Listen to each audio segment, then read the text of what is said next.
오늘의 정치 토픽 세 번째입니다. 조국당의 술집 면접 성추행자 바로 그자였다. 바로 그자입니다. 어제 강미정 폭로한 말씀을 들었죠. 지금 조국당이 휘청휘청하고 있습니다. 특히 이번에 조국은 이 상황에 대해서 그 변명, 회피 이런 걸로 일관을 하면서 과연 저 사람이 정치인인가, 정치 지도자인가, 한 당을 이끌고 나갈 수 있는 인물인가, 많은 분들이 회의를 가지게 됐습니다. 그래서 그나마 조국당 지금 지지율이 2% 이렇게 나오고, 서울 지역은 0%, 2030도 거의 0% 이렇게 거의 소멸돼 가고 있는 상황인데, 여기에 결정적인 이 기름이 뿌려진 게 바로 성 스캔들입니다. 조국당 안에서 지금 벌어지고 있는. 특히 다른 거 여러 가지가 있지만은 조국이 한번 초점을 맞춰보면은, 이 조국이 감옥에 있을 때, 그러니까 4월 달에 처음 이 문제가 불거졌죠. 그래서 조국이 감옥에 있을 때 계속 이런 문제가 있다, 계속 편지도 보내고 다 했다는 겁니다. 그리고 8월 15일만 기다렸다. 왜? 조국이 8월 15일 날 감옥에서 나올 가능성이 자기들은 높다고 봤으니까 실제로 나왔죠. 그러면 조국이 나오면은 이거를 해결해 줄 수가 있을 것이다. 그런데 조국이 나왔는데 이것을 완전히 회피를 합니다.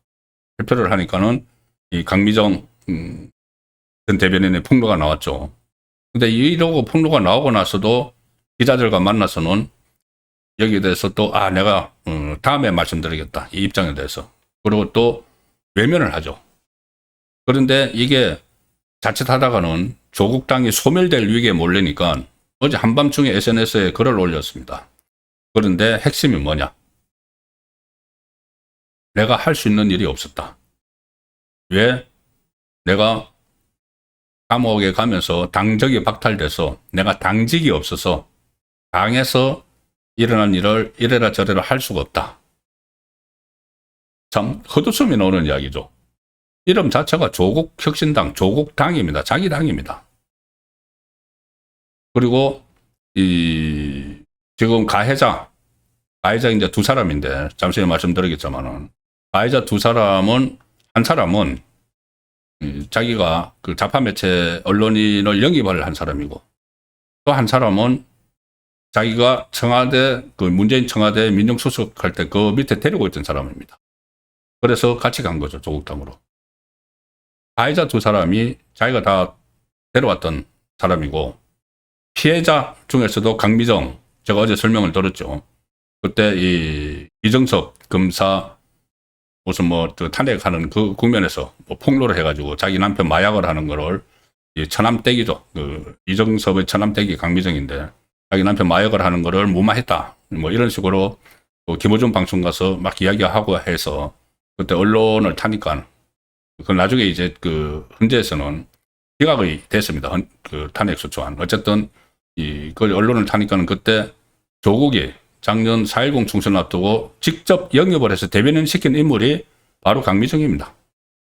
그럼 가해자, 피해자 전부 다 자기가 다 이렇게 했던 그 사람들인데, 그걸 나몰라라 하고, 또 특히 이게 4월 달에 불거졌을 때 10개월 동안 성추행이 지속됐다고 하면은, 조국은 12월 달에 감옥에 갔기 때문에 조국이 감옥 가기 전에 대표로 있을 때도 이런 일이 일어난 겁니다. 그런데 지금 내가 감옥 가고 나서 당적이 없어졌어. 내가 어떻게 할 수가 없어. 이게 정말 비겁하지 않습니까? 저는 참 비겁하다고 봅니다. 자, 여기에 대해서 오늘 한 사람이 직격탄을 날렸습니다. 누구냐? 조국당 창당 멤버입니다. 조국당 성폭력 피해자들을 대리를 했던 당 여성위원회 고문 강미숙이라는 고문이 조국에게 직격탄을 날렸습니다. 같이 조국당을 만든 인물인데, 조국이 내가 당원이 아니었어 할 수 있는 역할이 없었다고 주장한 데 대해서 딱 이렇게 이야기합니다. 조국 혁신당은 좋든 싫든 조국의 당이다. 무슨 소리 하는 거야? 조국의 당, 이름도 조국당.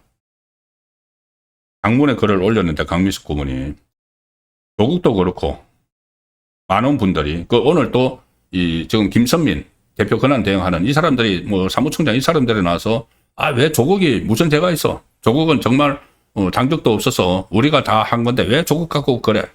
이러면서 또 자기들에게 이제 배지 달아준 그 조국을 뭐 옹호하느라고 난리였죠. 그걸 싸잡아서 이야기를 하는 겁니다. 강민숙 고문은 조국도 그렇고 많은 사람들이 감옥에 있는 조국은 당적이 박탈된 비당원인데 무엇을 할 수 있었겠느냐. 출소 후에도 혁신정책연구원장일 뿐인데 무슨 권한이 있다는 것이냐. 그건 묻는다. 그런데 조국 혁신당은 좋든 싫든 조국의 당이다. 그리고 그렇다면 당원도 아닌 사람이 주요 당직자들의 의견을 받으면서 현충원에 참배하는 등의 일정은 어떻게 설명할 수 있겠느냐. 감옥 나온 후에 그럼 당원도 아닌 사람을 그 감옥 앞에까지 가가지고 뭐 대표를 비롯해서 다 가가지고 이 의전을 하고 그 현충원에 가는데 같이 쭉 가고 당원도 아닌 사람을 이런 지적을 하면서 그동안의 경위를 이제 상세히 쭉 밝혔는데 그 경위는 제가 어제 설명드린 걸로 가름을 하겠습니다. 자, 조국당 가해자는 과연 누구냐? 2명입니다. 성추행, 성희롱의 가해자는 2명인데 한 사람은 제가 어제 그 가해자의 행태를 설명을 들었죠. 좀 입에 담기도 민망할 정도인데 뭐 삼보 일배를 한다면서 그때 뭐 강화문에서 삼보 일배를 하면서 윤석열 정권 퇴진 어떤 거 뭐 주장을 했던 그거 한다면서 그 여성 당직자의 뒷모습을 보고 성적 희롱을 한 이수신 장군 동상까지 막 덜먹이면서 아마 입에 제가 옮겨 드리지는 못할 그 마찬가지 뭐 숭고한 그런 의식을 치르는 듯 하면서 거기서 성적 농담을 한 뒷모습을 보고 그런 문제들. 그리고 또 윤석열 그 당시 대통령 탄핵 집회에 갔다 와서 뒷풀이 한다고 노래방 가가지고 노래방에서 또 여성 당직자 뭐 허리를 껴안고 이런 행위들. 그리고 또 하나 나왔죠. 강미정 본인이 이제 당한 이야기. 12월 12일 날 조국이 2년 형이 확정된 대법원에서 확정됐는데 또 그때도 노래방을 갔답니다. 명분은 힘내자. 조국이 이제 감옥 가지만 우리끼리 힘내자. 근데 왜 노래방을 갑니까? 술 먹고 이제 노래방 간 거죠. 노래방 갔는데 거기서도 또 성추행이 있었다. 제가 말씀드린 이런 성추행을 저지른 가해자 이런 인터넷 보시면 그거 다 이제 나오는데 일단 방송에서는 아직 그 이름을 이야기하면은 나중에 뭐 아직 그 정식 수사가 안 들어가고 뭐 피의자 신분이고 뭐 그렇지가 않은 것 같은가 다른 언론에도 이름을 쓰지 않기 때문에 저도 말씀을 못 드리지만은 인터넷 검색하면 다 나옵니다. 이 사람은 이 좌파 매체의 기자 출신 간부대 지낸 그 인물이고 당에서도 주요 당직을 맡았던 인물입니다. 그 인물이고 또 한 사람의 가해자 2가 있는데 가해자 2가 바로 그자다. 어떤 자냐? 이 가해자 2는 당직자를 뽑기 위한 면접에서 그러니까 취업 준비생 여성에게 성희롱, 성추행을 저질러서 당윤리위원회에 지난 4월 달에 이것도 신고가 됐습니다. 뭐냐 하면은 자, 이 조국당 이제 당사에 중앙당사 같은데 아니면 그 지도당 당사에 당직자들이 있죠. 정당이 큰 데는 공채도 합니다. 공채 몇 기 이렇게 이야기를 하죠. 근데 보통 조국당처럼 작은 데는 이제 그 사사로이 이렇게 사람을 추천받아서 취업을 시키죠. 당 사무처에 취업을 시키는데 어떤 지원자, 여성 지원자가 그 조국당 소속 다른 당직자의 추천을 받아서 당직에 지원하는 원서를 냈습니다. 그런데 이제 면접을 봐야 되죠. 면접을 봐야 되는데 면접 일정을 조율하는 과정에서 고위 당직자가 이제 면접을 보려는 사람이죠. 고위 당직자가 면접 보러 오세요 하는데 강사로 오세요가 아니고 내 일정이 바빠서 말이야. 일정이 바빠서 여기서 약속이 있어. 그래서 서울 여의도 한 술집으로 와. 혼자. 여성 그 취업 준비생 혼자. 술집에서 면접을 봤다는 겁니다. 술집에서 면접을 보면서 정희롱 하는 발언을 막 했고 거기다가 손금을 좀 내가 봐주겠다. 나 손금 잘 봐. 보통 수작, 소위 말하는 수작할 때 쓰는 방법이죠.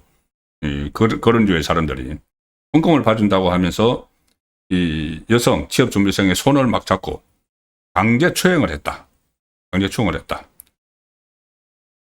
충격을 받은 이 취업 준비생이 자신을 추천해준 다른 당직자에게 이런 피해 사실을 털어놨고, 그래서 이것이 당 윤리에 이 사건이 접수가 됐는데, 이것도 제대로 거의 처리 안 하고 이 사람은 뭐 휴직 형태로 지금 쉬고 있다고 합니다. 근데 이 사람이 누구냐? 고위 당직자. 지금 문재인 기소가 됐죠. 뭐냐 하면은 문다햇이 태국으로 이주하는 과정에서 이상직 전 이스타항공 회장하고 유착이 돼서 뇌물죄로 2억 몇천만 원 이렇게 태국으로 이주를 해서 문다희에게 생활비를 주고 그래서 뇌물죄로 문재인 기소가 됐죠. 그때 한 20명의 당시 청와대 관계자들이 전주지검으로 다 소환되고 조사를 다 받았습니다. 임종숙도 조사받고 조국도 조사받고 다 했죠. 그때 많이 이름이 거명됐던 사람이 한 사람 있죠. 뭐냐면은 조국 민정수석실 안에 행정관인데 이 행정관은 친인척 담당이었다. 그러니까 문재인의 친인척 담당. 그러면은 거기서 아마 공직기강 비서관실 쪽에 있었을 텐데 그 친인척 담당이면은 친인척들이 무슨 비위를 저지르는지 그거를 감시하고 해야 되는 그런 역할이죠. 그런데 그게 아니고 이 사람은 문다혜 씨의 수발을 완전히 들었죠. 그때 저도 방송을 굉장히 많이 했습니다. 이 대목에 대해서. 수발을 들었죠. 뭐 태국에 이주할 때 거기 가서 전부 다 살 집도 다 알아봐주고 심지어 그때 뭐 그 반려견도 뭐 같이 뭐 태국으로 보내고 그것도 연로가 됐고 그리고 문다혜가 서울에 집을 사는데 거기 가서 이제 대신 계약서도 뭐 만들어주고 그렇게 했던 인물 그 기억나실 겁니다. 그 인물이 원래는 민주당 당뇨 출신인데 문재인 정권이 들어서면서 이제 청와대에 가서 그 역할을 했죠. 친인척 관리 담당 행정관을 했는데 이제 문재인 정권이 끝나고 조국이 당을 만드니까는 자기 과거 상관이죠. 민정수석이고 자기를 그 밑에 행정관이니까.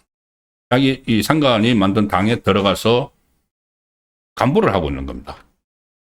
그러니 과거부터 조국과 같이 청와대에서 있었기 때문에 그리고 특히 조국과 문재인은 밀접한 관계인데 문재인을 위해서 거의 뭐 수발을 다 들었죠. 문재인 일가를 위해서. 그러면은 자연스럽게 이 사람은 조국 당의 실세가 되는 겁니다. 그래서 그 실세가 된 그 상황에서 면접을 보는 위치에 있는데 그 면접을 술집으로 면접 보러 오라. 나 오늘 술 한잔 하고 있으니까 일로 와.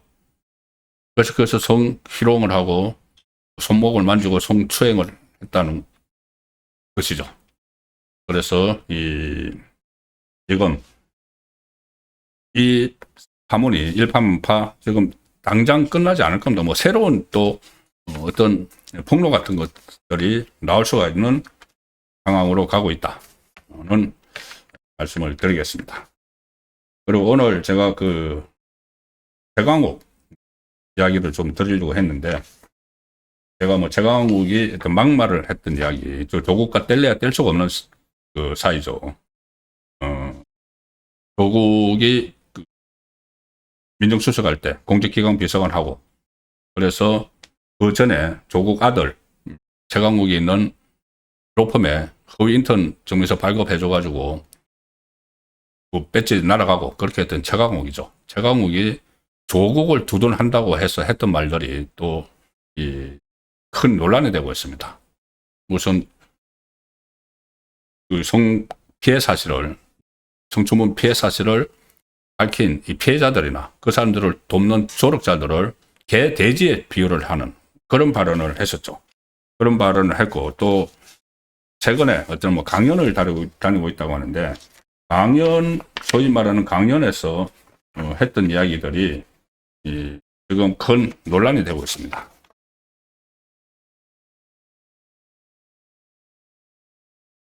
지금 그 최강욱이 민주당 연수원장입니다. 연수원장인데, 뭐 순천에서 열린 무슨 뭐 북토크에서 이런 이야기를 했습니다. 소위 말하는 골수 이찍들, 2번을 찍었다는 이야기죠. 골수 이찍들은 전라도 놈들은 빨갱이다. 이런 말이 아직도 이어지고 있다.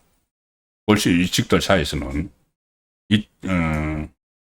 그리고 뭐 이런저런 이야기를 하는데, 라주에서 열린 북토크에서 이찍을 또 이야기를 하면서, 이찍은 한날 한시에 싹 모아다가 묻어버리면 대한민국 민주주의는 완전히 성공하고 한 단계 도약한다. 국민의힘 지지자들을 딱 한날 한시에 모아서 묻어버리자. 이게 지금 정치인, 국회의원을 했다는 사람 입에서 나오는 말입니다.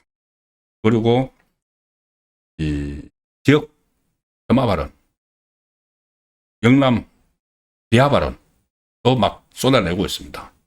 이런 말을 했다고 합니다. 대구, 경북 이런데, 부산이나 이런데 가더라도 가면은 민주 시민분들이 독립군처럼 생활한다. 그러니까 이 좌파 성향을 가지고 있는 시민들이 독립군 같은 생활을 한다. 탄압을 받고 있다는 이야기입니까? 무슨 이야기입니까 이게? 그러면서 자기가 이 경상도 사람에게 박근혜를 왜 지지하느냐 이렇게 물으면은 이쁘잖아. 경상도 사람들이 그렇게 이야기한다. 이쁘잖아 라고 이야기한다. 윤석열은 뭐가 문제인데 이렇게 막 덤벼든다. 윤석열은 말도 잘하고 술도 잘 먹고 남자가 그래야지. 이런 사람들이 경상도 사람들이다. 이런 정말 어처구니 없는 막말을 하는 사람이 조국의 한 통속이죠. 그래서 이런 부분들도 결국 조국의 소멸을 재촉을 하는 그런 상황이 벌어지고 있는 것 아닌가 싶습니다. 참고로 제가 이제 자꾸 경상도 비하를 한다고 지금 언론에도 나오고 해서 최강욱을 찾아보니까 고향이 전라북도 남원입니다. 남원. 그런데 전남 보성군 여수시에서 자랐고 전주에 있는 전라고등학교를 졸업을 했다고 합니다.